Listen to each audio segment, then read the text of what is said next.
पायल एक खुले मिजाज की जिंदा दिल लड़की होती है जिसे उसके पापा ने फुल्ली सेल्फ इंडिपेंडेंट बनने के लिए सब कुछ सिखाया हुआ होता है।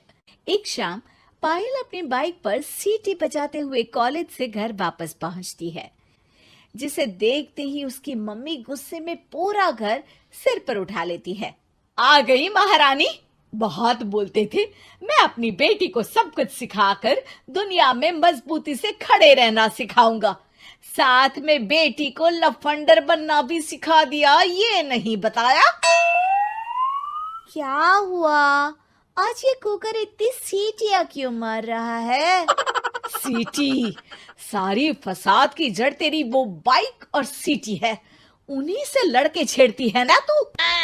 हाँ, ये तो गलत है, मुझे बताए बिना ही लड़का छेड़ दिया।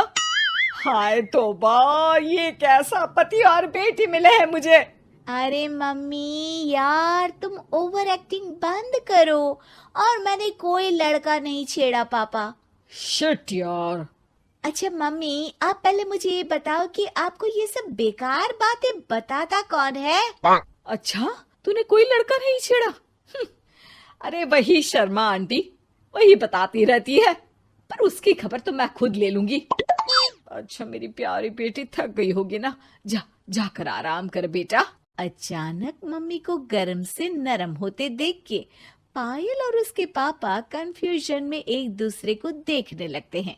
आंखों से कुछ इशारे होते हैं और पायल वहां से चुपचाप चली जाती है। जिसके बाद रात को घर में सबके सोने के बाद दोनों पापा बेटी छत पर मिलते हैं। क्या खबर लाए हो? अरे तुम्हारी मम्मी तो हमसे भी तेज निकली, कोई खबर नहीं मिली।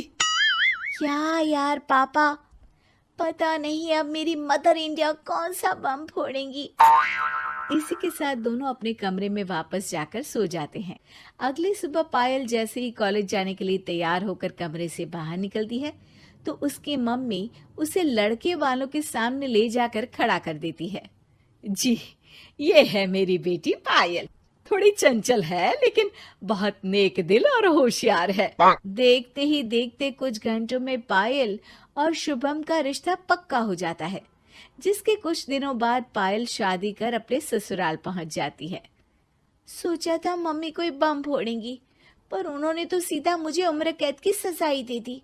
बहू, अब उम्र कैद समझो या बम, रहना तो यही है, निभाना यही है, इसलिए छिछोरी हरकतें बंद करनी होगी।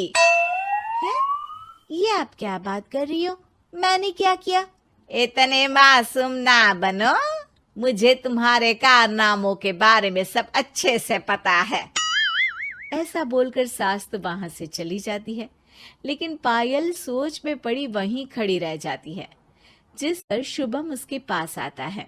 तुम मम्मी की बात का बुरा मत मानना, वो पड़ोस वाली आंटी ने उन्हें तुम्हारी बाइक चलाना, सीटियां बजाते हुए घूमना, बेधड़क सबसे बात करना वगैरह जैसी कुछ बातें बता दी है, जिसे सुनकर उन्हें गुस्सा आ गया है।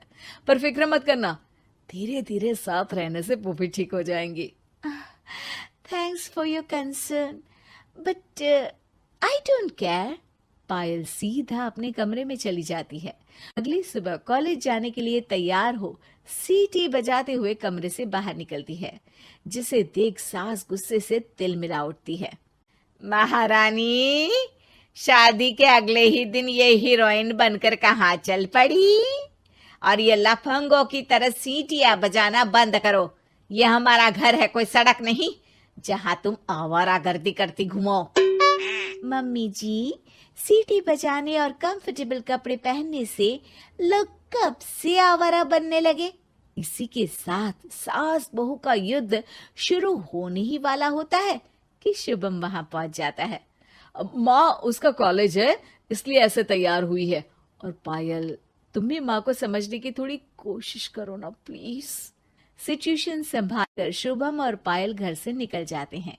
इसी तरह दिन बीतने लगते हैं, जिससे सास बहू की लड़ाइयों के बीच शुभम पिसता रहता है, लेकिन साथ ही वो दोनों एक दूसरे की आदतों को अपना भी लेती हैं। पर पायल का सीटी बजाना सास को आज भी नागवारा ही होता है।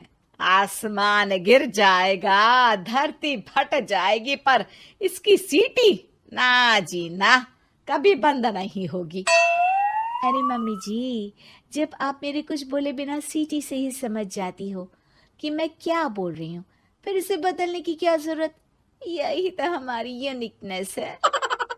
पायल की बात से ज्यादा सहमत ना होते हुए भी सास हंस पड़ती है।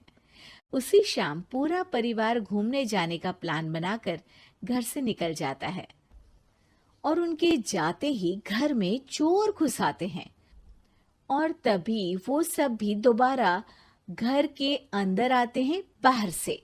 क्या यार पायल, एक शाम भी फोन के बिना नहीं रह सकती थी क्या? घर में ही तो फोन है, कहाँ चला जाता?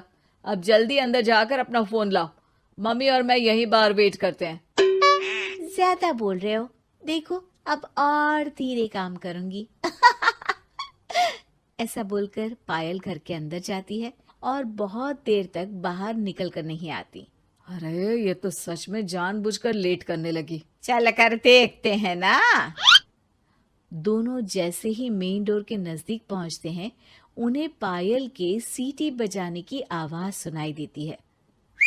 हमें लेट करके खुद मजे से बैठी सीटियां बजा रही है। अरे गधे, ये मजा नहीं सजा है, जल्दी से पुलिस को फोन कर। माँ की बातों से कंफ्यूज्ड शुभम उसे देखता ही रहता है। सास खुद ही पुलिस को फोन कर देती है। कुछ देर बाद वो दोनों पुलिस के साथ घर के अंदर जाते हैं तो पायल एक कुर्सी पर बंधी होती है और सास को देखते ही दोबारा सीटी बजाने लगती है। सीटियों की दुकान फिर से शुरू हो गई तू? और क्या इन सबको कह रही है कि चोरा है चोरा है? तुझे कैद किया है, थोड़ा तो तरस खाकर डर हमसे। और प्यार से क्या बोल रहा है इससे? अरे इसके सर पर बंदूक लगा, ठोक दे इसको। अरे चल झूठे, तेरे पास तो हथियार है ही नहीं। सास की बात सुन वहां मौजूद सारे इंसान हैरान रह जाते हैं और पुलिस तुरंत उन चोरों को अरेस्ट कर लेती है। आपको कैसे पता कि इनके पास हथियार नहीं है?